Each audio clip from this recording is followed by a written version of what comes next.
Have you ever faced the challenge of mapping different regions within a country and struggled to find comprehensive data to colorize those regions effectively?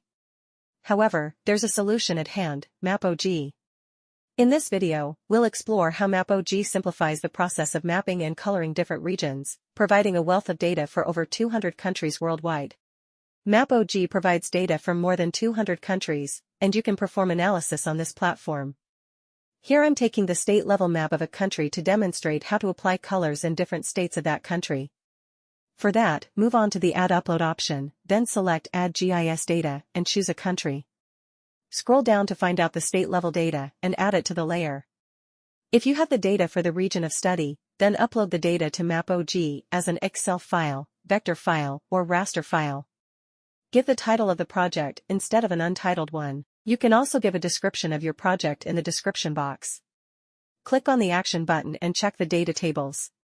Here, the different states of this country are mentioned under the attribute Shape 1, and their details are also given. Also, change the layer name by clicking on the Action button for better understanding. To represent the states in different colors, move on to the Action button associated with the data layer, and then select the category style. Select the attribute as Shape 1, choose the color gradient, and submit it. You can change the border color and opacity as well. Now the states of this country are represented in different colors. MAPOG makes this task easy through its category styling tool. Share this map to the public using the Share Data menu. Whether you're conducting research, planning infrastructure projects, or simply exploring the world through maps, MAPOG offers the tools and data you need to succeed.